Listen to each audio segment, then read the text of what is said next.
नमस्कार, स्वागत है आपका एक और नए वीडियो में। तो जैसा कि आपको पता है कल मैंने एक वीडियो बनाया था जिसमें 55 सवारा वाले डिपार्टमेंट जो भी थे, उनकी मैंने सभी डिपार्टमेंट की जानकारी दी थी। ओके? और उसके बाद में एक बाद में लेटर आया था शुद्धि पत्र करके, ठीक है? जिसमें से कुछ डिपार्टमेंट और ऐड किए गए थे, जिसमें आपका आरटीओ भी था और साथ में स्टाम्प रजिस्ट्रेशन भी था और लगभग ऐसे ही कुछ शिक्षा विभाग भी उसी में था।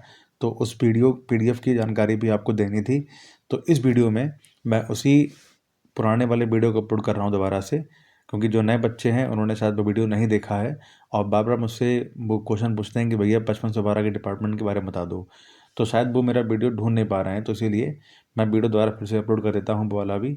तो एक मैंने वीडियो पहले बना दिया था 5512 का, ये मेरा दूसरा वीडियो है जिसमें दोबारा जो पीडीएफ आई थी यूपी ट्रिपल सी 5512 में जो वैकेंसीज बढ़ाई गई थी उसके बारे में है। ओके, तो अब बढ़ते हैं अपने वीडियो की तरफ। ये विभाग उन बच्चों के लिए बहुत ही अच्छा है और ये एक सुनहरे अवसर की तरह उन बच्चों के लिए आएगा जो कनिष्ठ सहायक बनने के बाद में अपनी आगे की पढ़ाई जारी रखना चाहते हैं। अगर आपको कोई जीआईसी, जीजीआईसी या कोई गवर्नमेंट हायर सेकेंडरी स्कूल मिल जाता है तो आप समझिए कि आपके पास में टाइम ही टाइम मिलेगा। हालांकि थोड़ा हल्का सा जुलाई में को थोड़ा सा काम बढ़ जाएगा, ज़्यादा नहीं, माइन्यूट सा। लेकिन आपको यहाँ पर एक तरह से मान लो कि आप नौकरी कर रहे हैं और आपका पूरा पूरा टाइम भी है। आपको यहाँ पर इतना टाइम मिलेगा पढ़ाई करने का। आप ये समझिए कि ये एक ऐसी जॉब है कि अगर आपकी पोस्टिंग किसी विद्यालय में हो जाती है तो आप इसमें रहकर यूपीएससी तक की तैयारी कर सकते हैं। अब मैंने कल एक वीडियो में बताया था आपको कि मैं और एक मेरा साथी, हम लोगों ने साथ साथ तैयारी जब करी थी कनिष्ठ सहायक की, तो दोनों का नंबर कनिष्ठ सहायक में आ गया था और हम लोगों की जो पोस्टिंग थी वो एक ही डिस्ट्रिक्ट में हो गई थी। बस अंतर क्या था कि उसकी पोस्टिंग हुई थी स्कूल में और मेरी पोस्टिंग हुई थी सीधे ऑफिस में। बट हम लोगों ने डिसाइड किया था पढ़ाई करते रहेंगे, लेकिन अब यहाँ पर विभागीय काम आ गया, बहुत ज़्यादा हमारे पास में आ गए। और लेकिन ये मेरा साथी था, वो फ्री रहता था, आराम से स्कूल में अपनी तैयारी करता था और बाद में ये यूपीएसआई में सिलेक्ट हो गया। तो इसीलिए मैं बता रहा हूँ मैं कि यदि आप तैयारी करना चाहते हैं तो आंख बंद करके शिक्षा विभाग ले लेना। सबसे अच्छी बात उसमें क्या होगी, बहुत से उच्चतर माध्यमिक विद्यालय होते हैं कि जहाँ पर शिक्षकों की कमी होती है। तो आप क्या कर सकते हैं कि जैसे आपने बच्चों को पढ़ाने के लिए सोशल साइंस ले लिया कि ये सब्जेक्ट मैं ही पढ़ा दूंगा बच्चों को, आपने हिंदी ले लिया, तो जो कंपटीशन में सब्जेक्ट आएंगे वो आप एज ए टीचर उनको पढ़ाने लगिए। तो इससे आपकी तैयारी भी होती रहेगी, आपकी जॉब भी होती रहेगी और बच्चों को अच्छा भी लगेगा स्कूल में आपके साथ में रहते हुए। अब एक बात इसमें आपको ध्यान ये रखनी है कि शिक्षा विभाग ये दे रखा है तो इसमें स्कूलों के साथ साथ में बीएसए ऑफिस भी आते हैं, डीआईओएस ऑफिस भी आते हैं, जिसमें मैं अभी वर्तमान में कार्यरत हूँ। साथ में डाइट आती है। यहाँ पर आप देखा होगा कि जो डीएलएड वाले बच्चे होते हैं, बीटीसी वाले बच्चे, ये इनका यहाँ पर पढ़ाई होती है। और उसके बाद में जेडी कार्यालय भी आते हैं, ये मंडलीय स्तर का होता है, यहाँ पर भी बच्चे जाते हैं। और एक डीडीआर ऑफिस होता है, ये भी मंडल का एक होता है। यहाँ पर आप कनिष्ठ सहायक बनकर जाते हैं। तो अगर पढ़ाई के मामले में देखा जाए तो आप स्कूल में चले जाइए, और यदि आपको कार्यालय में रहना है तो आप ये बीएसए ऑफिस, डीआरएस ऑफिस ले सकते हैं। और हालांकि एक बात ये भी है इसमें कि यदि आप शिक्षा विभाग लेते हैं तो मोस्ट प्रोबेबल ये है कि आपको विद्यालय ही मिलेंगे, क्योंकि कार्यालय में पहले से ही सारी सीटें भरी होती हैं और जो जगह खाली होंगी वो स्कूलों में ही खाली होंगी। तो यदि आपको तैयारी करनी है तो आप शिक्षा विभाग ले सकते हैं। अब हम बढ़ेंगे अगले डिपार्टमेंट की तरफ, स्टाम्प एवं रजिस्ट्रेशन विभाग उत्तर प्रदेश। अब देखिए, दो विभाग हैं, एक राजस्व विभाग और एक स्टाम्प एवं रजिस्ट्रेशन विभाग। अब इसको मैं खुल के तो बता नहीं सकता हूँ, बस एक मीम वीडियो देख लीजिए आप इसे। तो आपने ये मीम वीडियो देखा होगा बच्चों, आपने आइडिया लगा भी लिया होगा कि मैं किस बारे में बात करना चाह रहा हूँ। ओके, तो अब चलते हैं इसमें क्या काम होता है आपका। कि इसमें आपका पहला काम होगा कि किसी कचहरी में आपने देखा होगा कि जहाँ पर स्टाम्प बनते हैं और जो ज़मीन का खरीद फरोख्त होती है उसका रजिस्ट्रेशन होता है और विवाह पंजीकरण यहीं पर होता है। और जो ज़मीन के वाद विवाद होते हैं वो भी सारा काम इन्हीं के पास में होता है। और ये जो अभिलेख आप तैयार करेंगे, जो फाइलें तैयार करेंगे, मान लीजिए कोर्ट के समक्ष जब भी फाइल जाएगी तो आप ही के थ्रू जाएगी, आप ही पेश करेंगे, क्योंकि रिकॉर्ड सारा आप ही के पास में होगा उन ज़मीन खरीद फरोख्त का। अब बात क्या आती है इसमें, ये डिपार्टमेंट बहुत ही अच्छा डिपार्टमेंट आज के टाइम पे होने वाला है। हर एक डायरेक्शन में, हर एक दिशा में जो आप सोच रहे हैं, के लिए सबसे अच्छा डिपार्टमेंट ये होने वाला है। क्योंकि आज का टाइम एक रियल एस्टेट का टाइम है और आप देख ही रहे हैं कि बहुत से, और अब आप देख ही रहे हैं कि लोग ज़्यादातर ज़मीनों में ही इन्वेस्ट कर रहे हैं। अब जब ज़मीनों में इन्वेस्ट करेंगे तो आपके पास में काम भी ज़्यादा बढ़ेगा, और जब काम भी ज़्यादा बढ़ेगा तो आप, ठीक है, अच्छा डिपार्टमेंट है आपके लिए, बिजीएस्ट डिपार्टमेंट है ये आपका। यहाँ पर आपको आराम करने का बिल्कुल मौका नहीं मिलेगा, आपको ओवर टाइम भी करना पड़ेगा। हो सकता है कि आपको रात के 10-10 बजे घर पे आ पाएँ, है ना। अगर आपको फैमिली टाइम देना है तो ये ले लीजिए। यदि आपको क्रिकेट खेलना है, यदि आपको जिमिंग करनी है और फ्री टाइम देखना है तो डिपार्टमेंट ले सकते हैं। लेकिन यदि आप और भी कामों के साथ साथ में बिजी रहना चाहते हैं तो उसके लिए आप ये डिपार्टमेंट ले सकते हैं। ओके, तो उम्मीद है आपको दोनों डिपार्टमेंट समझ में आ गए होंगे। अब हम चलते हैं तीसरे डिपार्टमेंट की तरफ, जिसका नाम है सिंचाई विभाग। इसके बारे में मैं पिछले वीडियो में बता ही चुका हूं, तो बताने को ज़रूरत नहीं है। वही नदी नाले, नहरों का निर्माण इन्हीं के अंडर में आएगा। चौथा डिपार्टमेंट आपको देखने को मिलता है निर्वाचन विभाग। और निर्वाचन से आपको पता ही होगा, सीधा सीधा चुनाव से संबंधित विभाग। लोकसभा के चुनाव, राज्यसभा के चुनाव, विधानसभा के चुनाव, प्रधान के चुनाव, बीडीसी के चुनाव, जितने भी होते हैं वो इनके अंडर में आते हैं।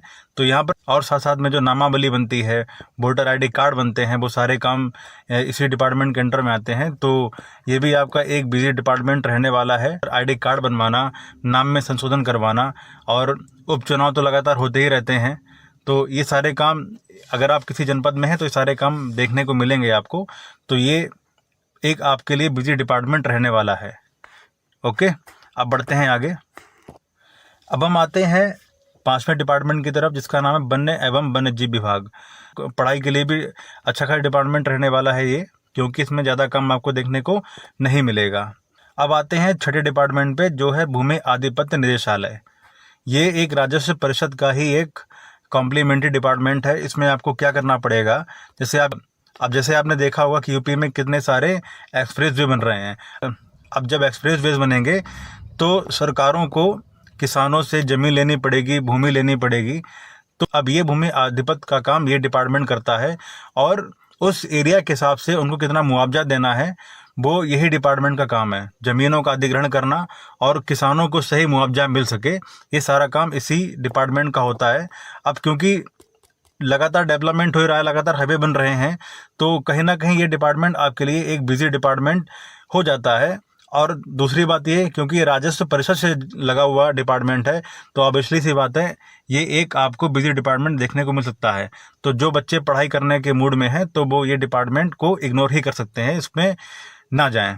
अब हम बढ़ते हैं 7वें नंबर पे परिवहन विभाग, और 8वां नंबर परिवहन विभाग मुख्यालय। एक ही विभाग है। आरटीओ ऑफिस आप जानते ही होंगे, आरटीओ ऑफिस के बारे में किस तरह से काम करता है, क्या काम करता है। आप सभी लोगों ने डीएल बनवाया भी होगा, और डीएल कैसे आपने बनवाया होगा वो आप ही लोग जानते हैं, ठीक है। और कितने लोग बाहर घूमते रहते हैं आपका डीएल, हैवी डीएल सब बनाने के लिए। तो इस विभाग के बारे में कुछ ज़्यादा बताने की ज़रूरत नहीं है, आप लोग समझ रहे होंगे मैं किस बारे में बात करना चाह रहा हूँ। अब ये डायरेक्ट पब्लिक वेलफेयर डिपार्टमेंट है, तो यहाँ पर आप ज़्यादातर बिजी ही रहेंगे। अब अगर आप चाहते हैं कि आप स्टडी कर सकते हैं तो आपके लिए डिपार्टमेंट बिल्कुल भी नहीं है। अब क्योंकि ये डायरेक्ट पब्लिक डीलिंग डिपार्टमेंट है, तो इस वजह से आप यहाँ पर पढ़ाई के लिए बिल्कुल टाइम निकाल नहीं सकते हैं। ये मोस्ट बिजीएस्ट डिपार्टमेंट में से एक है। और यहाँ पर कभी कभी मैंने देखा है कि लोग ओवर टाइम भी करते हैं, क्योंकि यहाँ पर काम ही इतना ज़्यादा हो जाता है कि लोगों को ओवर टाइम करना पड़ जाता है। तो ये था परिवहन विभाग के बारे में, आरटीओ के बारे में। तो अब हम बढ़ते हैं अगले डिपार्टमेंट की तरफ, जो आपका रहने वाला है उत्तर प्रदेश राज्य विधिक सेवा प्राधिकरण। तो इस डिपार्टमेंट के बारे में भी मैं कल बता चुका हूँ आपको। और 10वां नंबर है राज्य उपभोक्ता विभाग।